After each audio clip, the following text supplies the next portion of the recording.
Welcome to the Growth Zone. I am Christian Bartsch and I have a really interesting session for you today.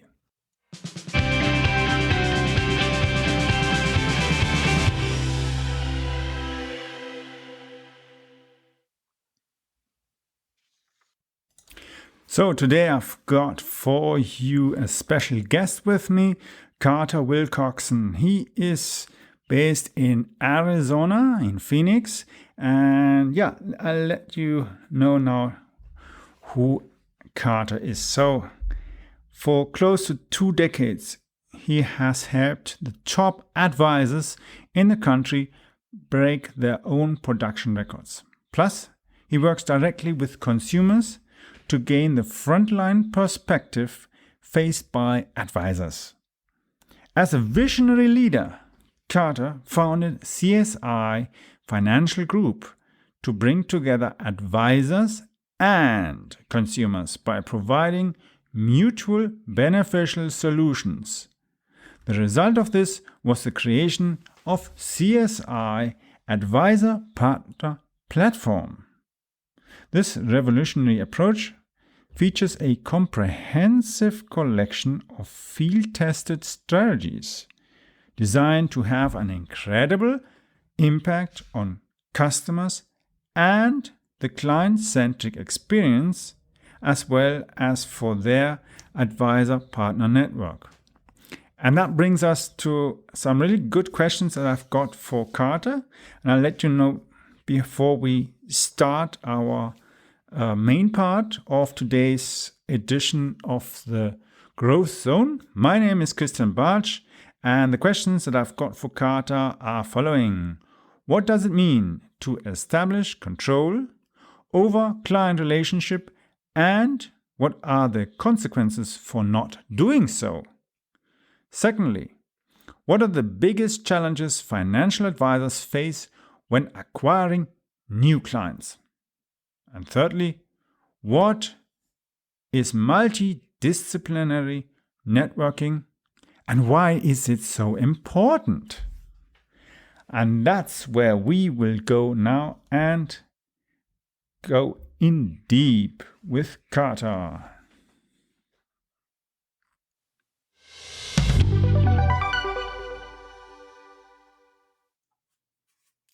So I've got today with me Carter Wilcoxson from the United States, and we've got some really super interesting questions that we'll be talking about. And so Carter, can you please tell us a little bit more about yourself? Yeah, absolutely. And Christian, thank you for having me on today. I live in Phoenix, Arizona, where actually it's cool today at 97 degrees. Typically this time of year, we're closer to about 105, 108. So, I moved out here from the Midwest. A lot of people, when they hear about Phoenix, Arizona, and for some of your listeners, it may be interesting to note that before I moved out here, when I thought about the desert, I thought of like the Sahara. So it's interesting that the topography out here is much different. It's very mountainous. We live in what's called the Valley of the Sun. I moved out here originally to become a golf professional, which ultimately led me to the financial services arena, which is where we're going to be discussing today. Something that we set out on this journey about 6 years ago in a space that I've been in for almost 2 decades now, to start my own company to really bring access to the masses.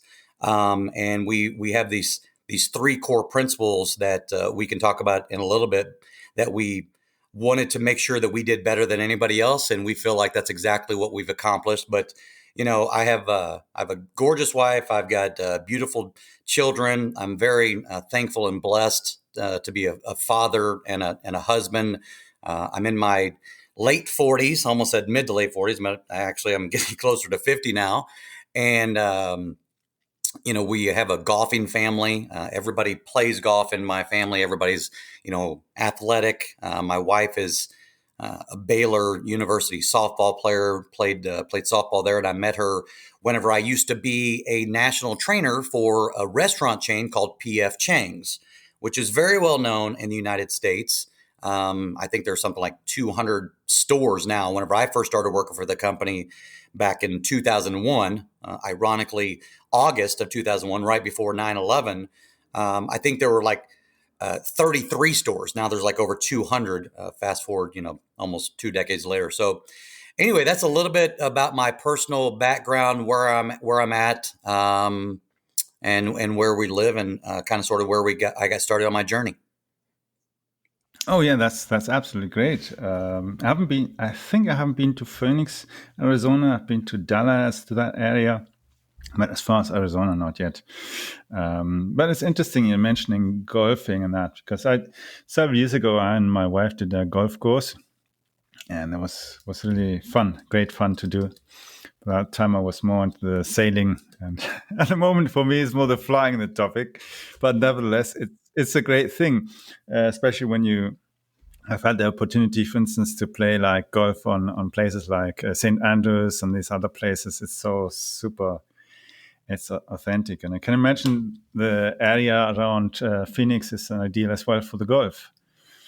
Very, very much so. I mean, it's on the west, in the western part of the United States. I'm pretty sure per capita, we might have the most golf courses, and then on the East Coast, sort of like the golf capital of the world is considered Myrtle Beach. So between those two, yeah, that's where there's a lot of different golf courses, and that's why I moved out here, was for the ability and the access to so many different ones to choose from, originally, to try to get an opportunity to become a golf pro and at one of these private golf courses or public golf courses, resort golf courses, whatever the case may be. And there's plenty of choices and options out here. And golf, honestly, I can tell you, Christian, that if my life was a stock, you would have seen very little growth prior to golf, and you would have seen the stock of my life continually growing and going up, as after I discovered and became enamored and wrapped up into the golf world, the golf industry, and honestly, all the things that golf teaches you. In fact, I tell my kids this all the time. Golf is much like life. It can always be better and it can always be worse. So, all you can do is, just try to improve every single day. So golf and life are very similar to one another. And it really has been to use a golf terminology, the trajectory of my life has been definitely improved ever since I discovered and learned and found out about the game of golf. Yeah, that's definitely. So let's go and jump into the first question I've got for you. And that is, what does it mean to establish control over a client relationship? And what are the consequences for not doing so? Yeah, that's a great question. So I kind of sort of preemptively said that there's these three things, these core principles that we set out to do better than anybody else. And it kind of sort of will start the answer to this question. Number one, elevate the client experience. So we work with independent financial advisors throughout the country that are always trying to grow their business through client acquisition. So the three things that we do better than anybody, and we set out on the journey to do this, was elevate the client experience, number one, which two leads to creating professional contrast or a differentiation in a sea of lookalikes out there in that space, very competitive. And then three, ultimately, to finish answering the question, and I'll dive deeper into this, to competitor proof your most ideal clients. So we brought to market the connectivity of establishing between what we call estate planning and financial planning. And for all too long, there really hasn't been access. There has not been education. There has not been the knowledge and understanding of how estate planning and financial planning are actually interconnected, and they've been disconnected for the longest time. So I discovered a software that allows me to be able to exclusively use for our what we call the advisor partner network, who work with those end user clients to go out there, grow their practice continuously, and then, if done properly, if they follow our proprietary process and platform that we've created, they ultimately do create that professional contrast which helps solve the problem of clients that you may get your what I call pound of flesh and transaction to becoming a full-on comprehensive planner that you then competitor proof those ideal clients so that you retain them now and into the future. And again, if done properly and following the steps exactly the way we've set them out, you'll not only create this client acquisition opportunity, but you'll get the client retention. And then one step further, the generational control by using our platform that enables you to keep these clients in perpetuity. Yeah, so that actually the tool, and if I've understood right, it helps you to really not only generate leads and get them to become clients, the right clients, and then as well to keep them happy, I suppose. Is that?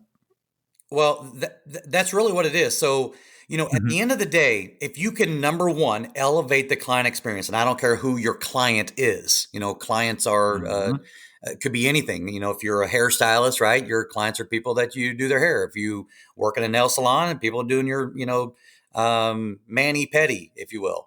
So client acquisition, that's the name of the game. And that's how you grow your practice. And I use this terminology all the time. It all begins and ends with client acquisition. So we have all the tools and resources that are necessary to deliver the type of messages that can ultimately elevate that client experience, that you basically take a lead, if you will, and we're not in the lead acquisition company business. We're in the client acquisition business. So you do have prospects, obviously, and then a lot of our advisors prior to this had more like suspects. But if you could elevate that client experience, Christian, and again, I don't care what it is, people will come back for more. And I learned that as a national trainer for PF Chang's, that we had this terminology called the ultimate dining experience.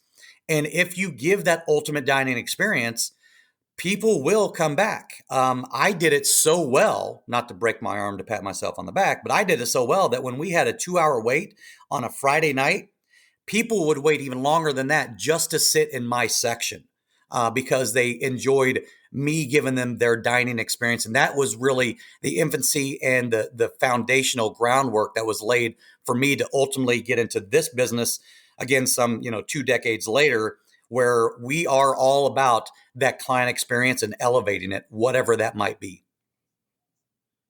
Yeah, definitely. That makes sense. So my next question here that I've got is, what are the biggest challenges financial advisors face when acquiring new clients? So again, it's kind of sort of more of the same. Their biggest challenge, and I heard this time and time again whenever I first broke into this industry, advisors, and I'll use that terminology loosely. A lot of times we work with insurance agents and registered reps and RIAs and IARs, but the question that was asked of me time and time again was, Carter, how do I get in front of more clients? And then take that one step further, and it's, how do I get in front of more qualified clients? So because I heard that over and over again, when we started CSI Financial Group, of which will be 6 years next month, in about a week and a half, actually.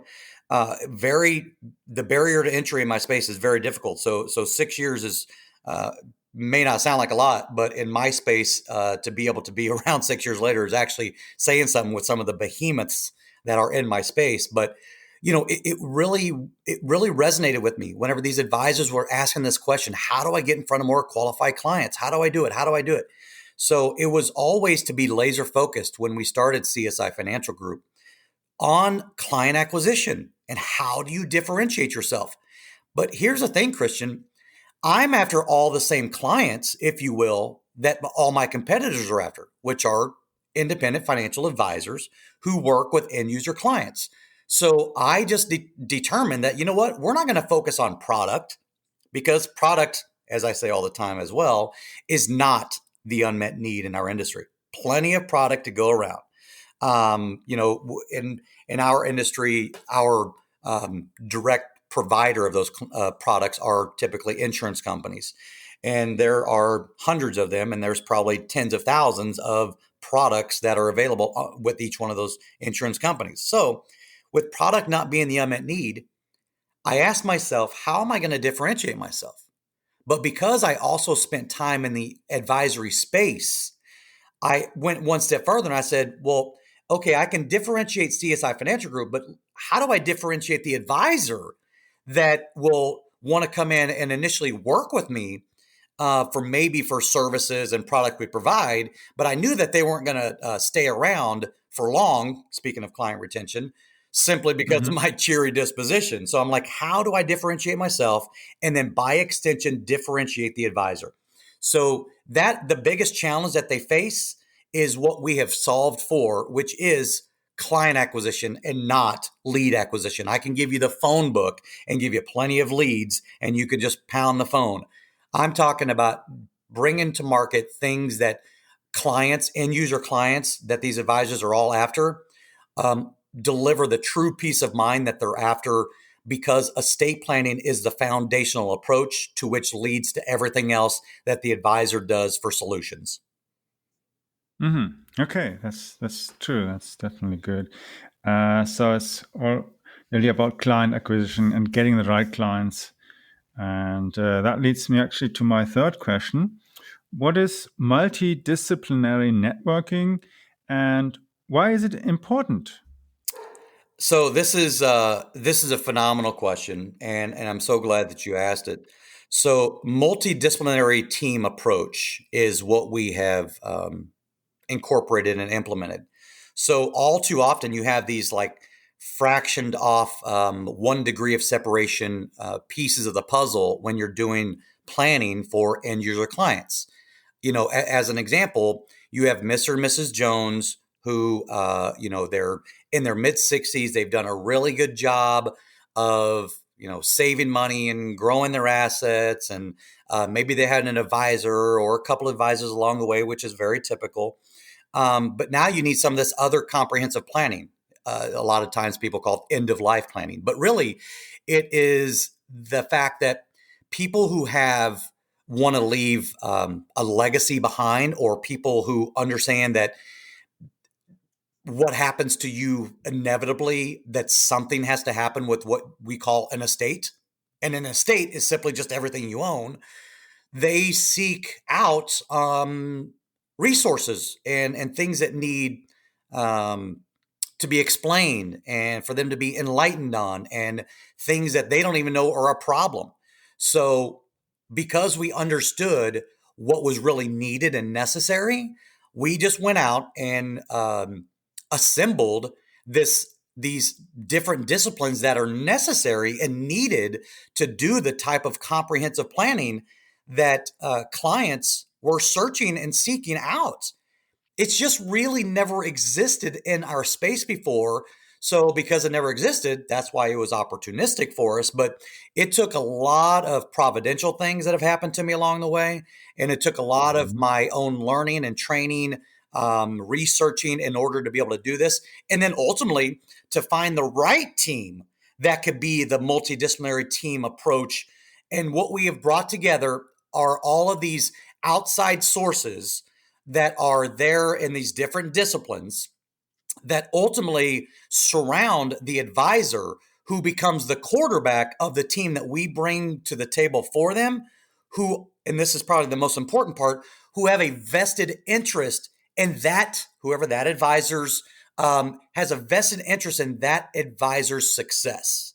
So that's why it's so important, and that's really what it is all about.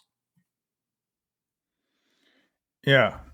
So actually makes quite good sense when you think of it. You've got the software, you've got all these different ways of doing more than just something like lead generation, but actually getting people actually who already are looking for something and they already maybe have been in contact, try to turn them to clients and then move them on to give them a good advice, good consulting, and showing them, hey, this is what you need, yes, but you forgot maybe this and these things, and if you don't cover that, and something happens, you'll get burned.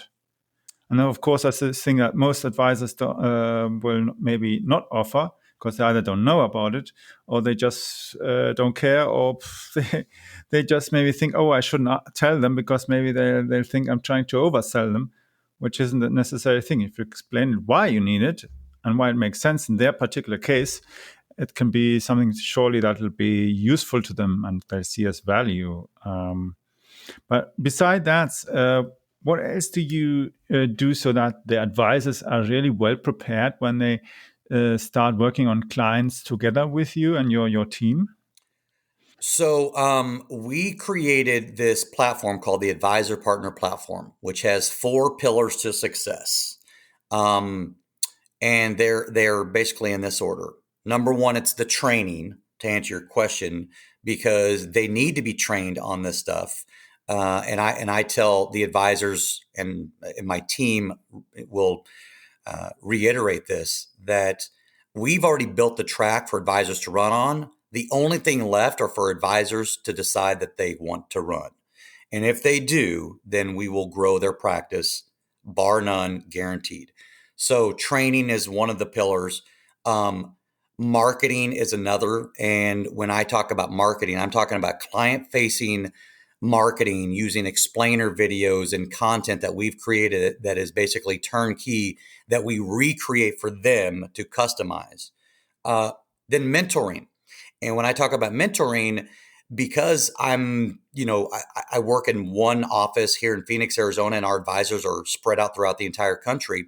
What I also knew and understood that the advisors that I'm talking with and trying to enlighten them on what it is I can do to grow their practice, they are more apt to listen to other advisors that are in the space using our proprietary platform and process more so than if I tell them. So the mentor program is where these other advisors who have been in the field, 20, 30, 40 years in some instances, actually share their secrets to success with prospective advisors to be able to help them on implementation and some of the trainings and teachings that we provide. So don't take my word for it. Listen to the advisor who's using the system that we've created, and it's not a competitive situation.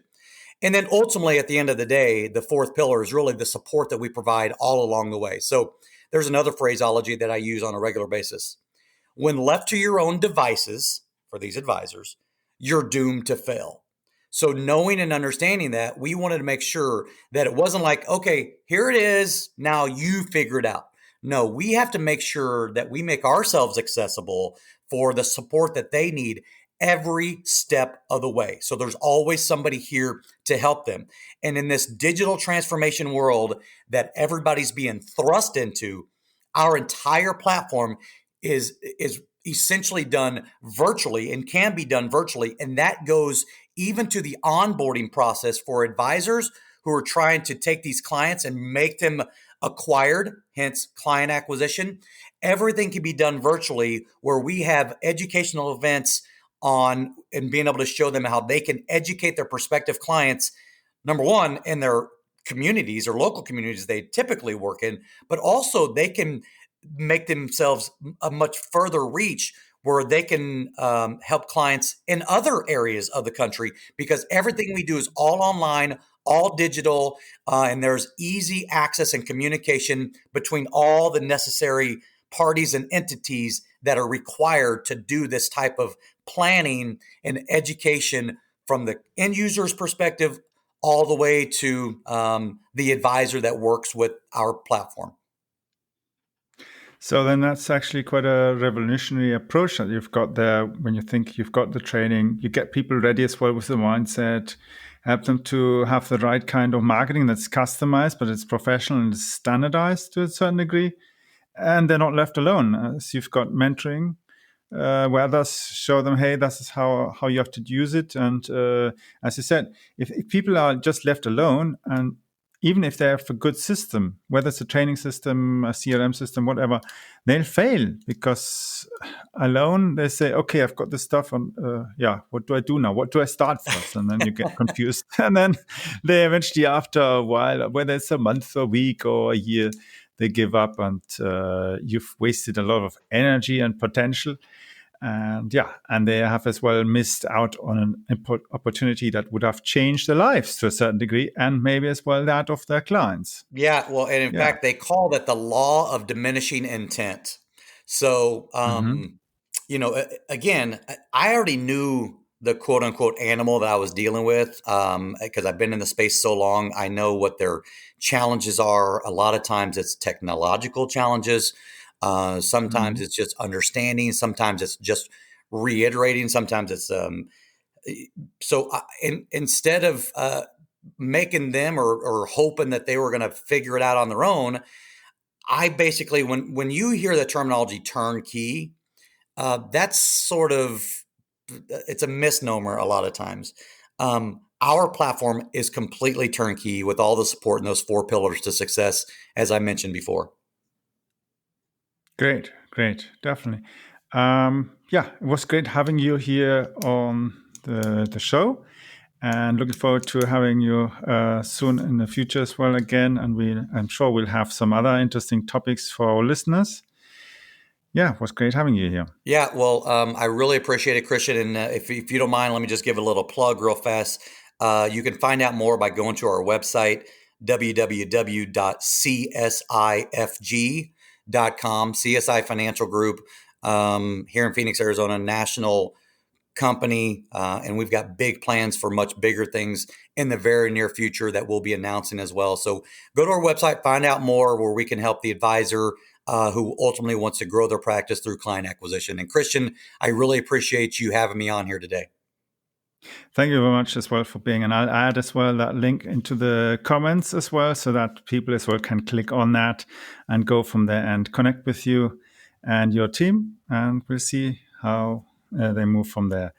Yeah, so that's the end of this episode, and we'll have the next episode coming soon.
Well, that's all for today's episode of The Growth Zone. Thank you for listening.